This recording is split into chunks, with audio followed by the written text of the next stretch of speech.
Here's the latest on Israel-Hamas conflict update. Israeli Prime Minister Benjamin Netanyahu announced the commencement of the second phase in the war against Hamas in Gaza. Ground operations target Hamas militants in the besieged enclave, limiting communication with the outside world. The conflict, triggered by Hamas's October 7 assault, has seen Israel blockading and bombing Gaza for 3 weeks. Health authorities reported 7,650 Palestinians killed, prompting international concerns and calls for a humanitarian pause. Western countries generally support Israel's right to defense, but there is mounting global unease over the escalating toll on civilians. Israeli Prime Minister Netanyahu has warned of a long and difficult war against Hamas. He describes the situation as an existential test for Israel. Netanyahu outlined clear goals to destroy Hamas military and leadership capabilities. He emphasized the aim to bring hostages back home.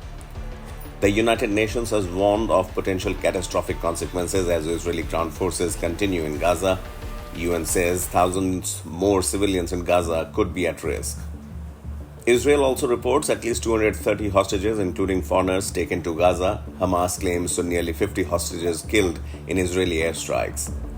Hamas leader Yahya Sinwar has proposed an immediate prisoner exchange deal. The Hamas leader says that it would release all the hostages in exchange of Palestinian prisoners from Israeli jails. Meanwhile, India abstained in a United Nations General Assembly vote on immediate humanitarian truce. The resolution was titled Protection of Civilians, passed with 120 in favor, 14 against, and 45 abstaining. Israel has resorted to intensified airstrikes, allowing ground forces to operate in northern Gaza. Combined combat forces of armor, combat engineers, and infantry are engaged in the war. Meanwhile, Turkish President Recep Tayyip Erdogan has blamed Western forces for Gaza massacre. Israel retaliated by recalling diplomatic staff from Turkey, citing Erdogan's statements. Elon Musk, meanwhile, has pledged Starlink satellite internet access to aid organizations in Gaza.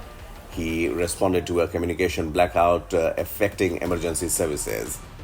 The Israel-Gaza conflict intensifies, prompting international concerns and diplomatic tensions.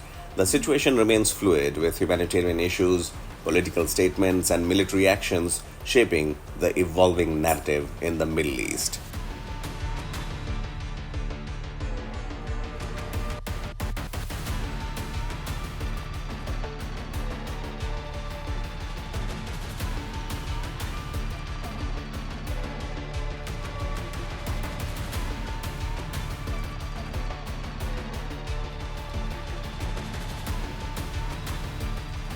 Subscribe to Oneindia channel and never miss an update.